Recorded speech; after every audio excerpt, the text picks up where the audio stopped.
Thank you so much, Stephen. Today we are celebrating older Americans for National Senior Day. And here in Arizona, the senior population is among the fastest growing in the nation. But there's a big problem. There are not enough caregivers to help them through their golden years. So Sara Wilson is the CEO of Home Assist Health, and we appreciate you being here this morning. Thanks so much for your time. Having me. And this really is a crisis. Talk about why we're seeing a caregiver crisis, not just here in Arizona, but across the nation. We know that by 2034, that there will be more older adults, 65 plus, than those who are 18 and younger.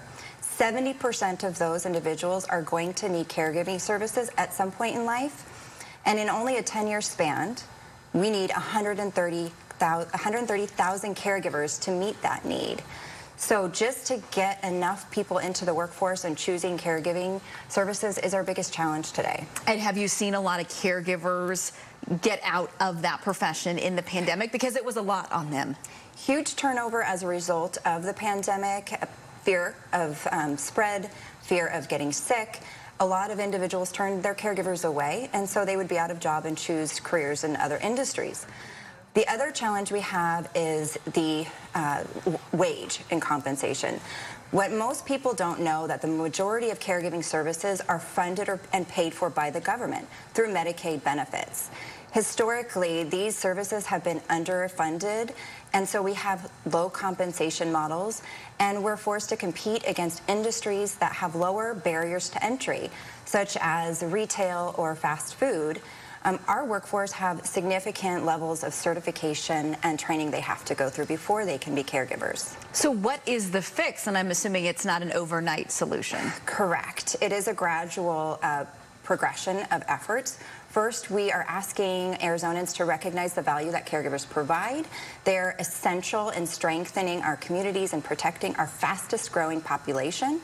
In fact, in Arizona, we have the fastest population of 65 plus anywhere else. So our rate of growth is 48% compared to 34% nationally. So if we understand the value of our caregivers and protecting our communities, and then we ask our legislature to fund our caregiving services at a rate that rises with minimum wage. Currently, minimum wage, as it's going up, the rate at which caregiving services are funded is not matching.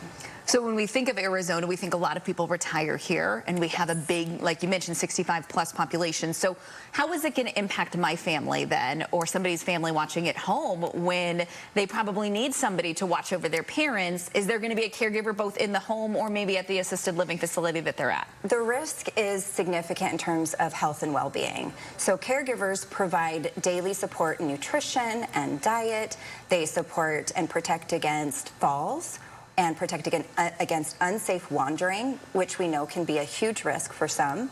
They also help provide meaningful activities and engagement, which prevents isolation and depression. So when you take that caregiving network out of the picture, our communities will become less strong.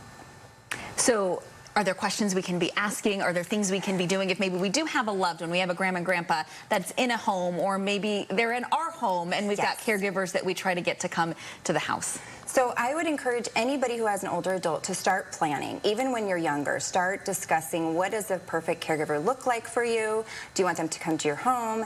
And then you start researching what's the affordability of the caregiver. And again, we really want to advocate with our legislature about funding our caregiving services so that we have options when we need them. Sara Wilson, we appreciate your time this morning, again shedding light on what they are calling a crisis in caregiving. Thanks so much for spending part of your Sunday with us.